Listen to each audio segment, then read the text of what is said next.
저는 오늘 제 아들에게 남은 단 하나의 기회를 거둬들이기로 결심했습니다.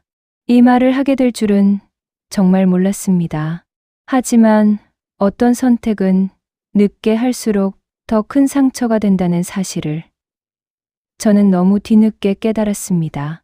제 이름은 윤봉춘입니다.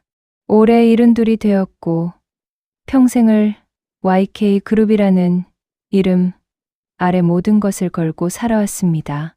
젊을 때는 하루 8시간 자는 것도 사치라고 생각하며 공장 바닥에서 구두를 벗지 않은 채로 잠들기도 했습니다. 사채업자들에게 쫓기며 몰래 사무실 뒷문으로 도망친 적도 있었고요. 하지만 그 모든 고난이 결국 회사를 대한민국 굴지의 기업으로 만들었습니다. 저는 그 과정이 자랑스럽습니다. 그리고 그 자랑스러움의 마지막을 가족과 함께 나눌 거라고 평생을 그렇게 믿어왔습니다. 하지만 세월은 참 이상한 방향으로 흐르더군요. 나이가 들수록 저는 집에서도 회사에서도 서서히 투명인간이 되어갔습니다. 어느 날부터인가 제 장남 윤재민은 회의석상에서 제 말을 끊고 자신만의 전략을 펼치기 시작했습니다. 처음엔 그래, 젊은 사람이니까 패기가 있어야지 싶었지만 그 패기가 어느 순간부터는 무례함으로 바뀌기 시작했습니다. 재민이 제게 말하더군요. 아버지는 시대에 맞지 않습니다. 이제는 물러나셔야죠. 순간 속으로 생각했습니다. 내가 정말 시대에 뒤떨어진 존재일까? 아니면 자식이라는 이름 아래 감춰진 욕심이 이렇게까지 사람을 바꾸는 걸까? 며느리 강민아는 더 노골적이었습니다. 시아버지, 이제 상속도 좀 정리하셔야 하지 않겠어요? 돈이 어디 묻어 있을지 모르니 미리미리 손을 쓰셔야죠. 그녀는 억지 웃음을 띠며 말했지만 그 속에 담긴 탐욕은 숨기지도 못했습니다. 저는 속으로 중얼거렸습니다. 이게 정말 옳은 일일까? 가족끼리 이렇게 계산적으로 변해도 되는 걸까? 하지만 현실은 제 감상 따위와는 상관없이 흘러갔습니다. 회사에서는 제 자리가 점점 줄어들었고 집에서는 제가 밥상에 앉아 있어도 아무도 제게 말을 걸지 않았습니다. 마치 방 한 구석에 오래된 가구처럼 있어도 그만 없어도 그만인 존재처럼 말입니다. 그러던 어느 날 재민이 제 인생의 역작이라 불릴 만큼 애착을 갖고 있던 핵심 사업 부문을 매각하겠다고 선언했습니다. 경영진 회의에서 저는 그 소식을 처음 들었습니다. 매각 이유요. 옛날 방식이라 수익성이 떨어집니다. 이제는 효율과 속도가 중요하죠.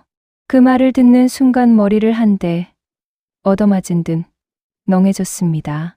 속으로 생각했습니다. 이 아이가 정말 내 아들이 맞나? 내가 살아온 시간을 이렇게 단 한 문장으로 지워버릴 수 있는 건가? 그날 밤 집무실에 혼자 남아 오래된 파일을 꺼내 보았습니다. 제 젊은 시절 사진, 초창기 함께했던 동료들, 쪽잠을 자며 회사를 세우던 시절의 흔적들, 그리고 결심했습니다. 그래, 가르쳐줘야겠다. 돈만 아는 자에게는 돈으로 가르치는 수밖에 없겠구나. 저는 다음 날 노 비서를 불렀습니다.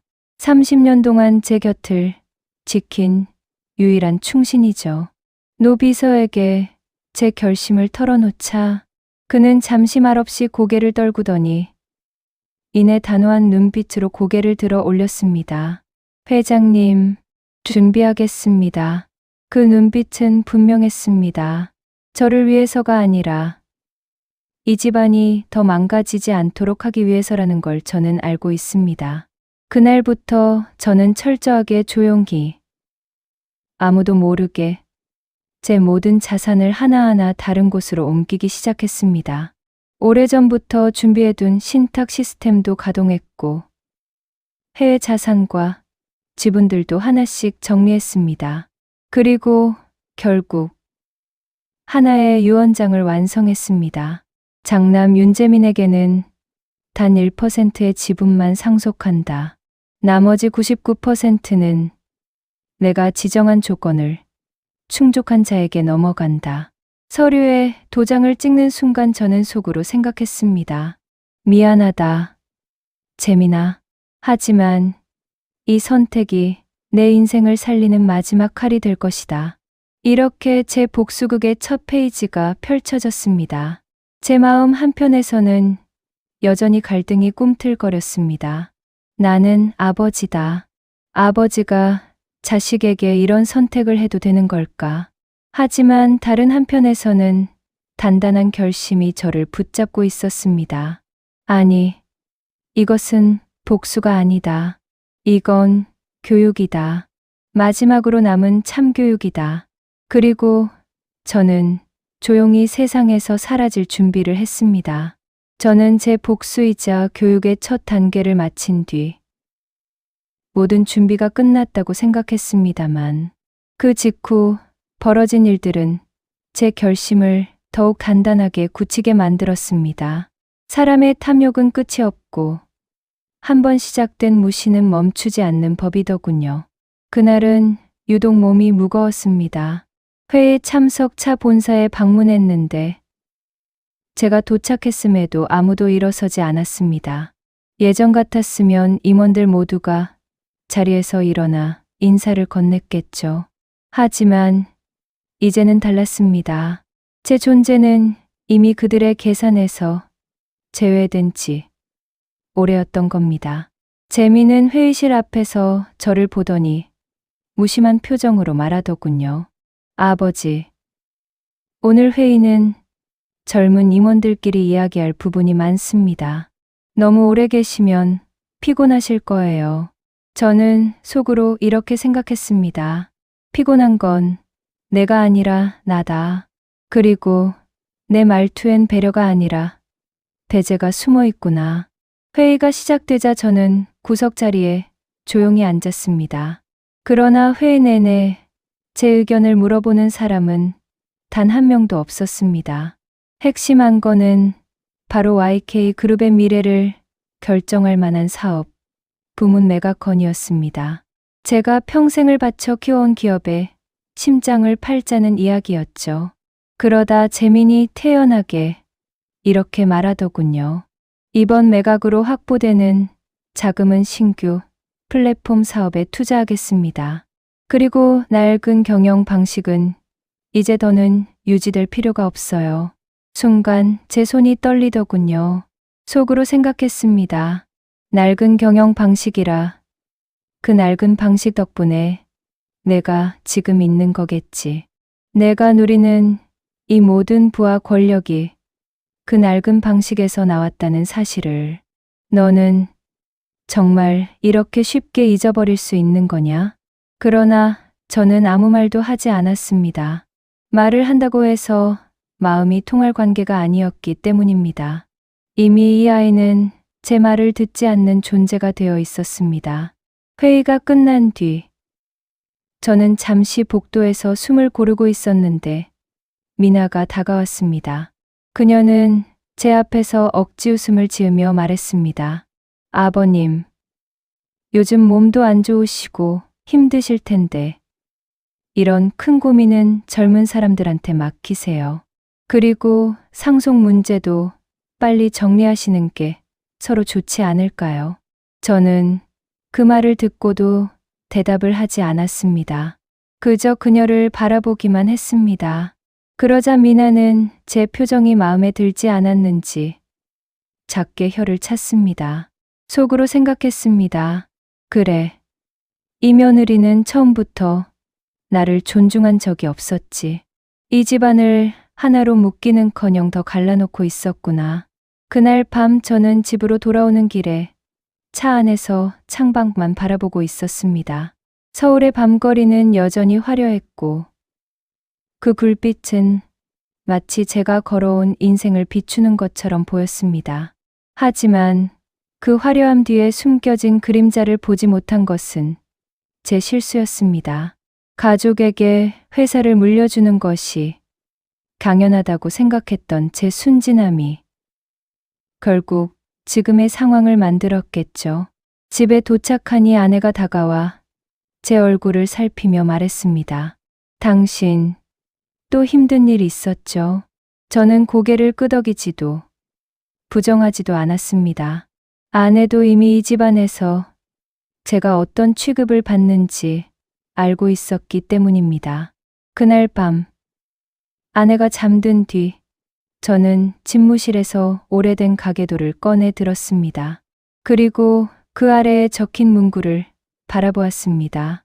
가문은 피로 이어지지만 존중은 선택으로 이어진다. 그 문구를 보며 저는 속으로 중얼거렸습니다. 맞다. 피가 이어졌다고 해서 마음까지 이어지는 것은 아니지. 존중도, 신뢰도 노력 없이 얻어지지 않는 법이다. 다음 날 아침, 제 결심은 더욱 강해져 있었습니다. 그리고 그날 오후, 저는 회의실 근처에서 우연히 재민과 미나의 대화를 듣게 되었습니다. 그 둘은 유언장 이야기를 하면서 마치 제 인생과 제 재산을 하나의 금융상품처럼 다루고 있었습니다. 아버지 재산이 얼마나 되는지 대략 계산해 봤어요. 지분은 우리한테 다 오겠죠. 아끼지 말고 우리 아이들한테도 혜택 줘야 해요. 그 말은 제 가슴 깊은 곳에 못을 박았습니다. 속으로 생각했습니다. 그래. 이젠 확인이 필요 없구나. 이 아이들은 내가 없어진 뒤를 이미 준비하고 있구나. 바로 그날 저는 노 비서에게 마지막 지시를 내렸습니다. 그는 작은 목소리로 대답했습니다. 회장님, 이제 진짜 시작이군요. 저는 고개를 끄덕이며 말했습니다. 그래, 이제부터가 진짜다. 그리고 저는 조용히 제 계획의 두 번째 장막을 열 준비를 했습니다. 제게 남아있는 마지막 힘으로 잘못된 욕심의 뿌리를 뽑아낼 때가 된 것이죠. 저는 제 인생에서 가장 무거운 결심을 내린 뒤 이제는 행동으로 옮길 차례라고 생각했습니다. 하지만 단순히 자산을 옮기는 것만으로는 충분하지 않았습니다. 재민과 미나가 진정한 의미의 위기를 느끼게 하려면 걔가 그들 앞에서 완전히 사라져야 했습니다. 존재가 사라질 때 비로소 진짜 가치는 드러나는 법이니까요.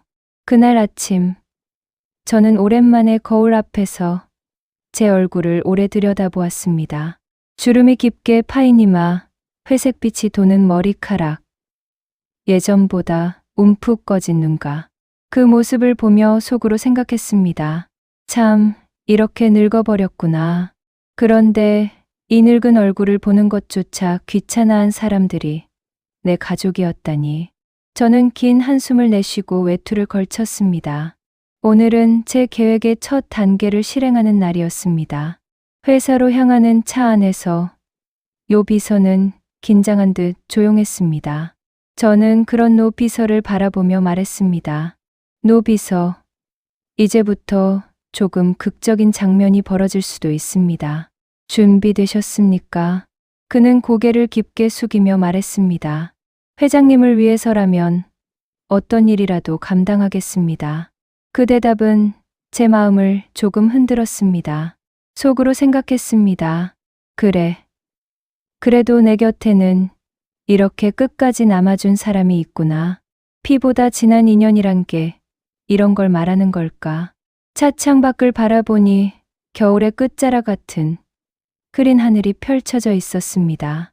오늘 같은 날이면 누구나 마음이 조금씩 가라앉기 마련이죠. 하지만 저는 오히려 그 아득함이 제 결심을 더 단단하게 만들어주는 듯했습니다. 회사에 도착한 뒤 저는 평소처럼 엘리베이터를 타지 않고 계단을 올랐습니다. 젊을 때부터 그 습관이 몸에 배어 있었거든요. 그리고 계단 중간쯤에서 저는 숨을 크게 들이쉬었습니다. 이제 시작이다. 회의실 앞에서 재민과 미나가 또다시 저를 보며 불만스러운 표정을 지었습니다. 재민은 말했습니다. 아버지, 오늘은 오지 않으셔도 되는데요. 미나는 제 귀에만 들릴 듯 말 듯한 목소리로 중얼거렸습니다. 또 괜히 일만 복잡하게 만들려고 오셨네. 그 순간 저는 가슴 한구석이 싸늘해졌습니다. 하지만 동시에 속으로 중얼거렸습니다. 그래, 오늘 내가 사라지면 얼마나 다들 편해지겠느냐. 그 편안함이 곧 지옥의 시작이 될 것이다. 저는 회의실로 들어가지 않았습니다. 대신 노 비서에게 눈짓을 했고 그는 즉시 준비해둔 시나리오를 가동시켰습니다. 잠시 뒤 회사 전체에 갑작스러운 발표가 흘러나왔습니다. 윤봉춘 회장이 쓰러졌다는 소식이었습니다. 저는 이미 병원으로 이송된 것처럼 꾸며진 비밀 차량에 올라탔고 철저히 눈에 띄지 않도록 이동했습니다. 병원으로 직행하지는 않았습니다. 노 비서가 미리 준비해둔 외딴 별장. 전 직원이 위치를 모르는 그림자 공간으로 향했습니다. 그곳의 지하에는 제 계획을 완벽하게 실행할 수 있는 시스템이 마련되어 있었습니다. 회사 내부 CCTV, 자택 내부 영상, 심지어 재민과 미나의 모바일 동향까지 한눈에 볼 수 있는 보안실이 있었습니다. 별장에 도착하니 먼지가 쌓인 듯한 공기 속에서 묵직한 정적이 느껴졌습니다. 저는 소파에 앉아 심호흡을 했습니다. 그리고 곧이어 화면 속에서 재민과 미나가 병원으로 달려가는 모습이 잡혔습니다. 재민은 당황한 듯 전화를 남발했고 미나는 울먹이며 의사를 찾고 있었습니다. 저는 그 모습을 보며 속으로 중얼거렸습니다. 그래, 그래도 최소한 걱정은 하는 척은 하는구나. 하지만 그 걱정 뒤에 숨겨진 건 결국 상속이라는 단어겠지. 얼마 지나지 않아 재민이 유언장을 확인하는 장면이 화면에 잡혔습니다. 그 얼굴이 순간적으로 얼어붙는 것을 보며 저는 묘한 감정을 느꼈습니다. 슬픔일까요? 통쾌함일까요? 아니면 구원에 가까운 무언가일까요? 유언장, 전문 변호사는 조용한 목소리로 선언했습니다. 장남 윤재민에게는 그룹 지분 1%를 상속, 나머지 99%는 회장께서 사전에 설정하신 재단 또는 조건 충족자에게 귀속됩니다. 미나는 그 자리에서 거의 비명을 지르다시피 했습니다. 재민은 아무 말도 하지 못하고 전해진 서류만 바라보았습니다. 저는 화면을 보며 속으로 생각했습니다. 그래, 이제 진짜 시작이다. 너희가 돈을 통해 나를 무시했다면 나는 돈으로 너희에게 진짜 가치를 알려주겠다. 별장 지하 보안실에서 그 모습을 지켜보던 저는 어느 순간 눈을 감았습니다. 제 심장은 그 어떤 회의보다 크게 뛰고 있었고 손끝은 차갑게 식어 있었죠. 그리고 조용히 중얼거렸습니다. 재민아, 이게 너를 미워해서가 아니다.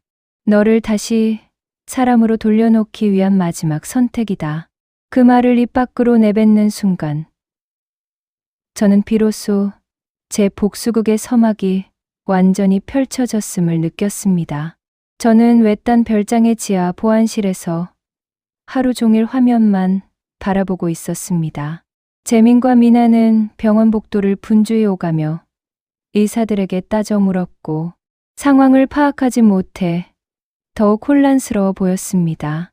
하지만 제가 진짜 숨기고 싶은 건 상태가 아니라 진실이었죠. 진실은 화면 속 어딘가에서 서서히 모습을 드러내기 시작했습니다. 재민은 병원 의사에게 말했습니다. 회장님이 의식을 찾으면 바로 연락 주세요. 그리고 혹시 재산과 관련된 문의가 들어오면 그의 말은 끝까지 이어지지 않았지만 무엇을 말하고 싶었는지는 화면 밖에서도 선명하게 들렸습니다. 저는 그 모습을 보며 속으로 생각했습니다. 그래, 내 진짜 관심사는 결국 거기였지. 그래도 숨기려는 척이라도 하지 그랬냐. 며느리 미나는 전화기를 붙잡고 둔주하게 전화를 걸어댔습니다. 그녀의 목소리는 떨림도 슬픔도 없이 건조했습니다. 대표이사 부인 자격으로 말씀드립니다. 회장님이 쓰러지신 상태라 경영, 공백이 우려됩니다. 그러니 저는 그 말 끝을 들으며 눈살을 찌푸렸습니다. 속으로 중얼거렸습니다. 이 사람은 진짜 한치의 빈틈도 없이 자기 이익만 챙기는구나. 그날 저녁 재미는 급하게 신뢰하던 주요 임원들을 불러 모았습니다. 그리고 유언장 내용을 숨긴 채 회장이 회복될 때까지 임시로 권한을 강화하겠다고 말했습니다. 하지만 임원들의 표정은 하나같이 굳어 있었죠. 그들은 벌써 1% 상속이라는 소문을 듣고 있었습니다. 누군가 내부에서 흘린 게 분명했습니다. 보안실 화면을 보며 저는 느꼈습니다. 아, 벌써 시작됐구나. 1%라는 숫자가 이 거대한 회사의 신뢰를 얼마나 무너뜨릴 수 있는지 이제 곧 너도 알게 되겠지. 그날 밤 재미는 사무실에 혼자 남아 아무도 없는 회장실을 향해 걸어갔습니다. 그 문 앞에서 한참을 서성이다가 조용히 문을 열었습니다. 빈 의자, 정리된 책상, 그 위에 놓여있던 제 사진 한 장. 그는 그 사진을 손에 들고 한참 동안 말없이 있었습니다. 저는 화면을 보며 잠시 마음이 흔들렸습니다. 속으로 생각했습니다. 그래도 조금은 보고 싶긴 했구나. 나라는 사람이. 하지만 그 생각이 길게 이어지지는 않았습니다. 재미는 결국 사진을 내려놓고 다른 서류들을 뒤적이며 사라진 자산의 흐름을 추적하기 시작했습니다. 그 손놀림은 놀랄 만큼 빠르고 치밀했지만 제가 준비한 신탁 구조를 풀기엔 턱없이 부족했습니다. 며칠 후 금융권에서는 벌써 이상한 분위기가 감지되고 있었습니다. 회장의 지분 대부분이 사라졌다는 사실, 그리고 상속자가 그 지분을 절대 확보할 수 없다는 소문. 투자자들은 미세한 움직임에도 민감하게 반응하는 법이죠.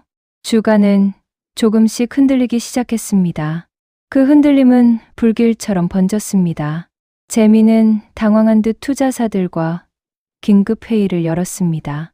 하지만 그가 할 수 있는 말은 많지 않았습니다. 아버지의 상태가 위중해서 지금은 구체적으로 드릴 말씀이 없습니다. 하지만 그의 목소리 끝에는 불안이 분명하게 묻어 있었습니다. 저는 화면을 보며 속으로 중얼거렸습니다. 이제 내가 느끼는 이 불안, 그동안 내가 너희 때문에 느껴야 했던 감정의 100분의 1도 되지 않지. 며느리 미나는 상황을 모면하기 위해 각종 언론에 은근히 풀기 시작했습니다. 회장이 고령이라 경영 판단 능력이 떨어졌다는 말들, 몇 년 전부터 그룹의 주요 결정을 이해하지 못했다는 말들, 그 말들을 들으며 저는 피식 웃음이 나왔습니다. 노골적이고 잔인하고 악의적인 말들. 하지만 결국 그런 말들은 화살처럼 돌아가 그녀의 등을 찌르게 될 겁니다. 주가가 급락하자 금융권에서는 추가 담보를 요구했고 그룹의 핵심 계열사 여러 곳에서 긴급 보고가 들려왔습니다. 재민의 손끝이 떨리기 시작했습니다. 즉각적인 자금 수혈이 필요한 상황. 하지만 그는 알고 있었습니다. 아버지의 자산 대부분이 사라졌다는 사실을. 그리고 그 자산을 찾기 위해선 아버지가 깨어나야 한다는 것을. 이때부터 재민의 표정에서는 분노와 두려움이 뒤섞인 미묘한 기색이 보였습니다.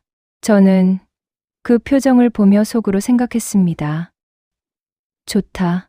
이제 조금씩 보이는구나. 돈이라는 것이 얼마나 쉽게 무너지는지, 권력이라는 것이 얼마나 허약한지 말이다. 별장 지하에서 저는 재민의 몰락하는 걸음걸이를 음미하듯 바라보고 있었습니다. 그 속에서 저는 묘한 감정을 느꼈습니다. 분명 복수인데 왜 이렇게 씁쓸한 걸까? 내가 만든 사람이니까, 내가 키운 사람이니까, 결국 그 책임도 내 몫이니까 속으로 생각했습니다. 그래도 뒤돌아보게는 해줘야지. 어디서부터 잘못됐는지. 그날 밤 재민은 집으로 돌아오지 않았습니다. 회장실 책상에 앉아 자정을 훌쩍 넘긴 시간까지 서류를 정리하다가 결국 머리를 감싸쥐고 고개를 떨궜습니다. 그 모습은 한때 제가 보았던 어린 시절 공부가 어려워 울먹이던 재민의 뒷모습과 겹쳐 보였습니다. 저는 화면을 바라보다가 눈을 가볍게 감았습니다. 그리고 아주 작게 혼잣말로 중얼거렸습니다. 재민아, 이제 곧 알게 될 것이다. 돈은 손에 쥐면 사라지고 마음은 잡으면 남는다는 걸. 며칠이 지나자 상황은 더욱 가속화되었습니다. 주가는 연일 하락했고 거래처에서는 결제를 미루기 시작했고 은행은 추가 담보를 요구하기 시작했습니다. 재민은 초조함과 분노가 뒤섞인 얼굴로 매일 새벽까지 사무실에 남아 있었습니다. 그는 밤마다 전화를 붙잡고 투자자와 협상했지만 이미 신뢰는 깨져버린 뒤였습니다. 속으로 생각했습니다. 이 아이가 이제 와서 무엇을 얻고자 하는지, 무엇을 잃었는지 진심으로 알기나 할까. 첫째로 투자사 하나가 어제 밤중으로 보유 지분 일부를 매각했습니다. 그 소식이 시장에 퍼지자 공포는 연쇄적으로 번졌습니다. 둘째로 핵심 협력업체 몇 곳이 신규 계약을 보류했습니다. 공장 가동률이 떨어지자 현장 직원들 사이에서도 불안이 확산되기 시작했고 이는 즉각적인 생산 차질로 이어졌습니다. 셋째로 내부 고위 임원 한 사람이 비밀리에 회장님 지분 대부분이 이동했다는 사실을 외부에 흘렸습니다. 그 배신의 칼끝은 제 가슴에 꽂히기보다 오히려 제 계획의 효과를 배가시키는 쪽으로 작용했습니다. 속으로 생각했습니다. 배신은 아플 뿐이지만 때로는 진실을 드러내는 가장 빠른 방법이기도 하구나. 재민은 분노를 감추지 못하고 사무실 복도를 뛰어다녔습니다. 그는 전화기 너머 상대에게 소리쳤습니다. 우리가 이 상황을 바로잡을 방법을 찾아달라. 일단 시간을 벌어달라. 대답은 냉정했습니다. 시간은 돈이다. 그리고 신뢰는 더 이상 회복되지 않을 수도 있다. 그 말을 듣고 재민은 손에 쥔 서류를 바닥으로 내던졌습니다. 그 모습은 한 인간의 절망을 그대로 드러내고 있었고 저는 화면 앞에서 숨을 죽이며 그 장면을 지켜보았습니다. 며느리 미나는 다르게 반응했습니다. 그녀는 언론 인터뷰에 얼굴을 내밀며 최대한 침착한 어조로 말했다. 우리는 내부적으로 대책을 마련 중이다. 주주와 직원들의 피해가 없도록 최선을 다하겠다. 그 말은 공허하게 울렸습니다. 속으로 생각했습니다. 겉으로는 태연한 척하지만 그 표정은 이미 끝을 향해 가고 있구나. 회사의 신용은 급격히 하락했고 단기 자금이 필요해졌습니다. 담보로 잡혀있는 핵심 자산에 대해 은행에서는 즉시 현금화 여부를 문의해왔고 협상은 혹독했습니다. 재민은 그때마다 아버지의 건강을 핑계로 들었지만 상대방은 더 이상 귀를 기울여 주지 않았습니다. 그들은 숫자만을 보았고 숫자는 정직했습니다. 숫자는 거짓말을 하지 않았고 그 숫자는 이미 회사를 향해 등을 돌리고 있었습니다. 그 과정에서 한 가지 예측하지 못한 일이 벌어졌습니다. 오랜 기간 저와 함께한 몇몇 임원들이 조심스럽게 하나둘 떠나기 시작한 것입니다. 그들은 말했습니다. 우리는 이 회사의 과거와 가치를 사랑했지만 앞으로의 불확실성이 너무 크다. 더 이상 이 불안정 속에 남아있을 수 없다. 속으로 생각했습니다. 내가 만든 조직이 이렇게 쉽게 흩어지다니. 이 또한 내 책임이겠지. 그러나 이 무너짐을 통해 배우지 못한다면 그것은 더 큰 비극일 것이다. 회사 내부에서는 작은 소란들이 연이어 터져나왔습니다. 평사원 한 명이 익명 게시판에 회사의 내부 문건을 올렸고 그 문건에는 경영진의 불투명한 의사결정과 내부 갈등의 흔적이 고스란히 담겨 있었습니다. 언론은 그것을 받아 대서특필했고 여론은 냉담해졌습니다. 사람들은 말했습니다. 저 큰 집안에 무슨 일이 일어난 거냐? 회장님은 대체 어디에 계시냐?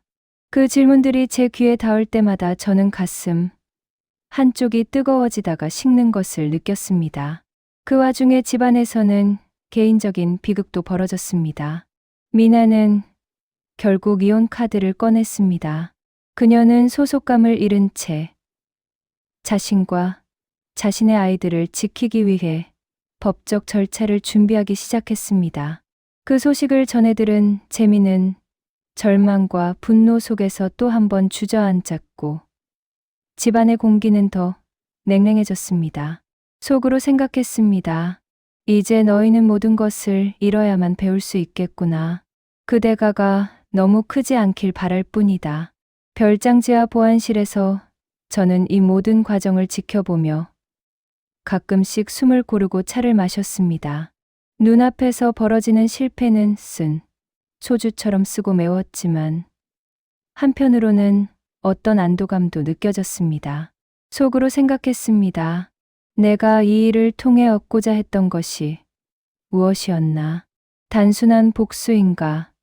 아니면 더 깊은 회초리였나?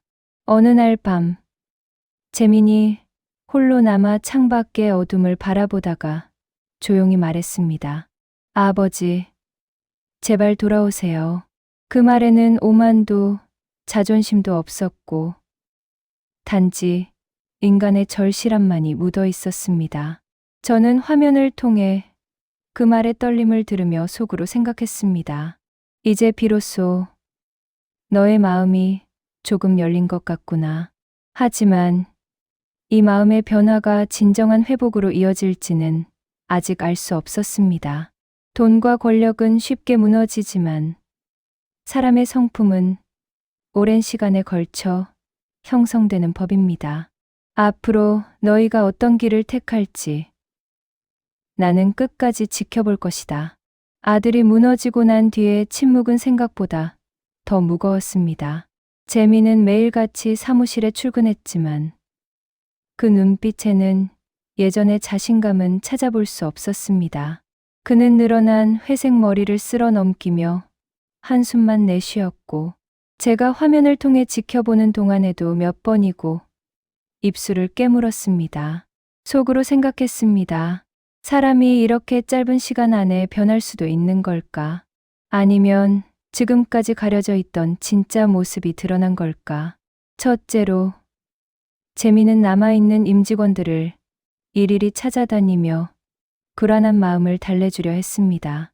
그러나 그가 건네는 말은 공허했고 그 공허함은 직원들에게도 그대로 전달되었습니다. 둘째로, 남은 자금은 빠르게 소진되고 있었고 그를 믿고 따라온 몇몇 젊은 임원들은 점점 지쳐갔습니다. 그들은 조심스레 말했습니다. 앞으로 우리가 회복할 수 있을까요? 재미는 대답하지 못했습니다. 그 침묵이 오히려 모든 것을 말해주고 있었습니다. 그러던 중 어느 월요일 아침 회사에 결정적인 사건이 터졌습니다. 핵심 투자자인 해외 펀드에서 공식적으로 관계 종료를 발표한 것입니다. 그 발표와 함께 YK그룹의 신용등급은 순식간에 더 낮은 단계로 떨어졌고, 이는 곧바로 금융권의 압박으로 이어졌습니다. 은행에서는 회사가 보유한 부동산의 매각 가능성을 즉시 검토하겠다는 통지를 보내왔습니다. 속으로 생각했습니다. 이제 피할 수 없는 순간이 왔구나. 모든 것이 한 방에 무너지는 순간 말입니다. 그제서야 재민은 더 이상 도망칠 수 없다는 사실을 깨달았습니다. 그는 사무실 문을 닫아 걸고 홀로 서류를 들여다보며 밤을 지샜습니다.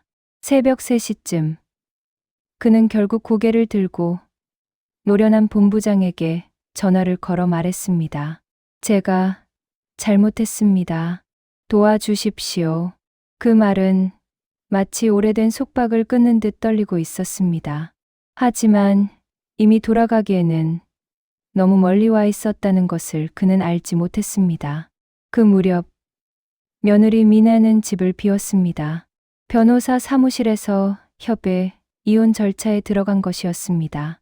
미나는 재민에게 더 이상 기대할 것이 없다는 듯 담담했습니다.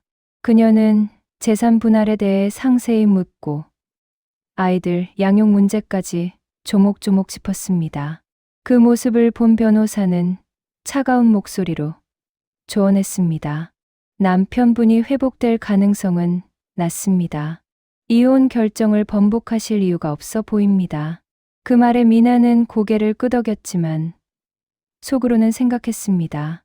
이 선택이 정말 옳은 걸까? 내가 너무 쉽게 등을 돌리는 건 아닌가? 한편 저는 비밀 별장의 지하 보안실에서 모든 상황을 지켜보며 복잡한 감정에 사로잡혀 있었습니다. 화면, 속아들과 며느리가 서로에게서 멀어지는 모습을 보며 속으로 생각했습니다. 이 참교육이 결국 우리 가족에게 치유가 될까? 아니면 상처만 남기는 것은 아닐까? 그러던 어느 날 오후, 재민은 회사 내 회의실에서 홀로 앉아 있었습니다. 그는 더 이상 쫓기듯 뛰어다니지 않았습니다. 오히려 멈춰서서 잿빛 하늘을 바라보며 깊은 생각에 잠겨 있었습니다. 속으로 그는 되뇌었습니다. 아버지는 왜 이런 결정을 하셨을까? 내가 정말 그렇게 잘못 살아온 걸까? 그 질문을 스스로에게 던진다는 것. 그것은 변화의 시작이었습니다. 그날 늦은 밤, 재민은 드디어 큰 결심을 하고 차문을 열었습니다. 그는 어두운 길을 따라 어디론가 향했습니다. 저는 화면에 잠시 노이즈가 껴서 위치를 확인하지 못했지만 곧 GPS가 가리키는 지점을 보며 숨을 멈췄습니다. 재민이 향하고 있던 곳은 바로 아버지의 오래된 첫 공장이었습니다. YK그룹이 처음 시작된 역사적 장소였습니다. 재민은 문이 녹슨 창고 안으로 천천히 걸어 들어갔습니다. 그 안에는 제가 젊은 시절 직접 만들었던 기계들이 아직도 흔적을 남기고 있었습니다. 재민은 손끝으로 먼지가 쌓인 철제 위를 쓰다듬었습니다. 그리고 아주 조용히 말했습니다. 아버지, 당신은 이렇게 시작하셨죠.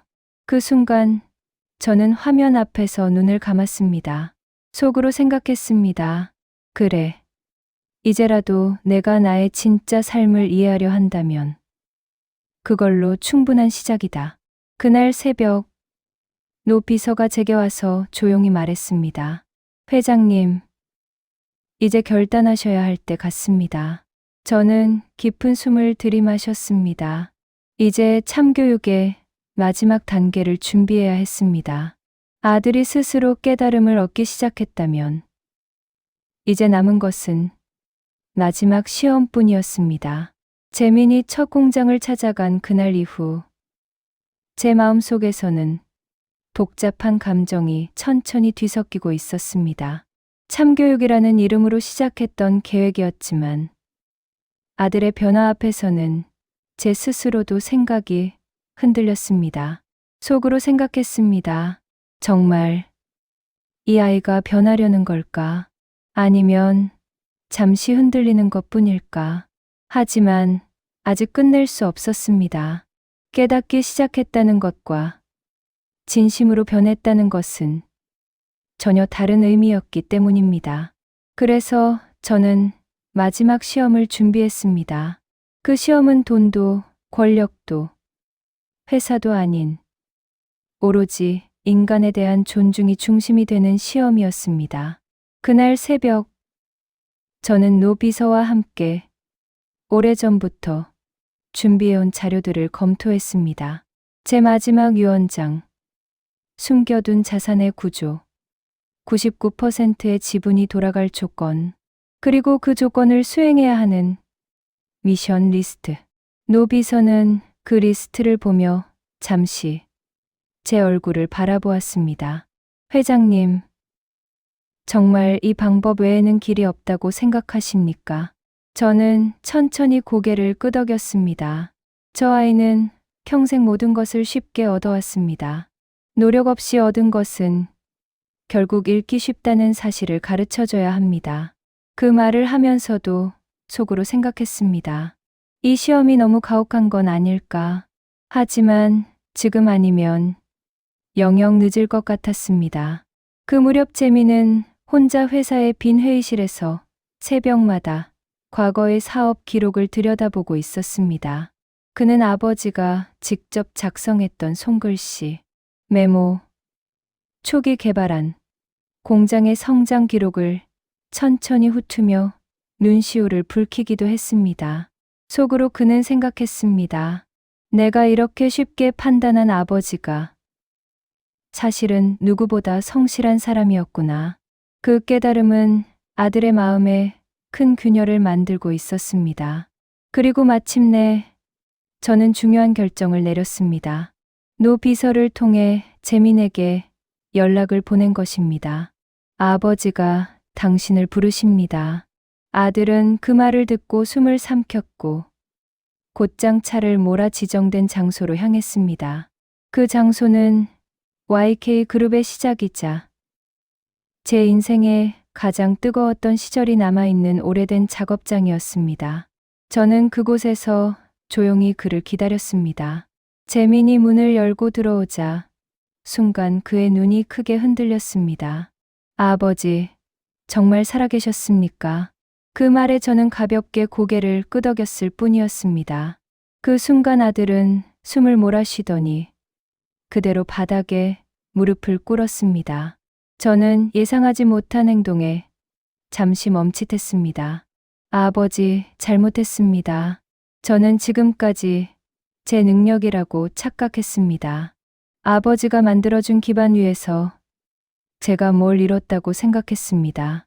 저는 너무 어리석었습니다. 그 말은 떨리면서도 진심이 담겨 있었습니다. 저는 천천히 그에게 다가가 말했습니다. 내가 스스로 깨달은 것이라면 이제 남은 것은 행동뿐이다. 말이 아닌 삶으로 증명해야 한다. 그때 저는 준비해온 마지막 시험을 그에게 건넸습니다. 안에는 한 장의 종이와 단 한 줄의 문장이 적혀 있었습니다. 가치 없는 돈보다 지켜야 할 사람을 먼저 선택할 것. 재미는 그 문장을 읽고 한참 동안 움직이지 못했습니다. 무슨 뜻인지 묻고 싶었겠지만 그는 바로 묻지 않았습니다. 대신 깊은 숨을 내쉬며 종이를 가슴에 꼭 끌어안았습니다. 속으로 생각했습니다. 그래, 이제 너 스스로 답을 찾아가야 한다. 며칠 뒤 저는 그의 움직임을 지켜보았습니다. 재미는 회사의 마지막 남은 직원들을 모두 불러 모았습니다. 그리고 말했습니다. 당장 회사는 위기입니다. 하지만 여러분의 월급과 생계부터 지키겠습니다. 필요하다면 제 개인 재산을 모두 처분하겠습니다. 저는 더 이상 회피하지 않겠습니다. 그 말은 그동안과 달리 단단하고 진심이 담겨 있었습니다. 그날 이후 재미는 본격적으로 무너지는 회사를 붙잡기 위해 움직였습니다. 그는 거래처를 일일이 찾아가 사과하고 직원들과 함께 직접 현장을 돌며 문제를 파악했습니다. 이제까지 상상도 하지 않았던 행동들이었습니다. 속으로 생각했습니다. 그래. 바로 이런 모습이다. 돈이 아닌 사람을 먼저 생각하는 모습. 그게 내가 원했던 진짜 변화였다. 하지만 마지막 시험은 아직 끝나지 않았습니다. 사람의 성품은 쉽게 바뀌지 않습니다. 진짜 변화는 위기의 순간이 아닌 선택의 순간에서 드러나는 법입니다. 재민이 서서히 변화하기 시작한 후 회사와 가족 모두에게 미묘한 균형이 찾아오기 시작했습니다. 그러나 진정한 시험은 바로 지금부터였습니다. 속으로 생각했습니다. 진짜 깨달음은 위기가 아니라 그 깨달음을 행동으로 증명할 때 완성되는 법입니다. 별장 지하 보안실에서 저는 화면을 통해 모든 상황을 지켜보았습니다. 재민은 매일 아침 일찍 출근해 직원들을 맞이했고 늦은 밤까지 현장을 돌며 문제를 해결했습니다. 사람들과의 대화에서도 이제까지의 오만함은 사라지고 경청과 이해가 자리 잡고 있었습니다. 속으로 생각했습니다. 마침내 조금씩 내가 바라던 모습이 드러나기 시작했구나. 며느리 미나는 집을 떠난 이후 재민의 변화와 회사 상황을 조금씩 확인하게 되었습니다. 그녀는 처음에는 분노와 원망이 가득했지만 점차 재민이 달라졌음을 알게 되었습니다. 속으로 생각했습니다. 어쩌면 이 사람도 변할 수 있겠구나. 재민은 결국 숨겨둔 99%의 자산이 돌아갈 조건과 미션들을 하나씩 수행해 나가기 시작했습니다. 단순히 돈을 찾는 것이 아니라 회사와 직원, 협력사, 사회적 책임까지 고려하며 움직였습니다. 그 과정에서 그는 처음으로 진정한 경영자의 무게를 느꼈습니다. 속으로 중얼거렸습니다. 아버지, 이제야 제가 조금 이해가 되는 것 같습니다. 돈이 아니라 사람을 먼저 생각하는 것이 얼마나 중요한지. 제가 마지막으로 내린 미션은 단순했습니다. 재민에게 회장으로서 회사의 핵심 가치를 지키고 직원들의 생계를 우선하며 신뢰를 회복하라는 것이었습니다. 그 과정에서 실패하고 좌절할 수 있었지만 그는 멈추지 않았습니다. 그가 눈빛에서 보여주는 결연함과 책임감은 이제까지와는 전혀 달랐습니다. 속으로 생각했습니다. 아, 이제야 내 참교육이 완성되는구나. 그동안 몰락을 겪으며 쌓인 경험과 깨달음을 바탕으로 재민은 천천히 99%의 자산과 그룹 지분을 확보해 나갔습니다. 미나는 그 과정을 지켜보며 다시금 남편과의 관계를 재정립하려는 마음을 갖기 시작했습니다. 그녀 역시 단순히 이익이나 권력만을 바라보던 사람이 아니라 인간적인 존중과 관계의 가치를 이해하기 시작했습니다. 어느 날 재민과 미나는 마침내 저를 찾아왔습니다. 재민은 눈물을 글썽이며 말했습니다. 아버지, 이제야 제가 잘못했습니다. 모든 것을 잃고 나서야 아버지의 진정한 가치를 깨달았습니다. 저는 그 말을 듣고 천천히 미소 지었습니다. 속으로 생각했습니다. 바로 이 순간을 위해 내가 이 모든 걸 계획했던 거구나. 그날 저녁, 우리는 오랜만에 가족끼리 식탁에 둘러앉았습니다. 대화는 예전과 달랐습니다. 서로를 존중하며 이해하며 과거의 잘못을 솔직하게 털어놓는 자리였습니다. 속으로 저는 생각했습니다. 이것이야말로 진정한 참교육의 완성이다. 돈이나 권력으로 배우는 교훈이 아니라 인간적 존중으로 깨닫는 교훈. 마지막으로 재민은 제게 무릎을 꿇고 말했습니다. 아버지, 앞으로는 돈보다 사람을 먼저 생각하며 살아가겠습니다. 저는 그를 바라보며 조용히 말했습니다. 그래, 이제 진짜 시작이다. 속으로 생각했습니다. 비로소 아버지로서, 그리고 한 사람으로서 내 마음이 평온해지는 순간이었다. 그 이후 YK그룹은 천천히 회복되었고, 직원들과 협력사, 사회적 신뢰까지 되찾게 되었습니다. 재민과 미나는 돈보다 사람을 먼저 생각하며 회사와 가족을 지키는 법을 배우게 되었고, 그 변화는 오래도록 이어질 것입니다. 저는 별장지하에서 마지막으로 화면을 끄고 창밖을 바라보았습니다. 겨울이 지나고 새벽 햇살이 빛나기 시작했죠. 속으로 중얼거렸습니다. 돈보다 중요한 건 사람, 권력보다 중요한 건 존중. 이제야 내 삶과 나의 참교육이 완전히 끝났구나.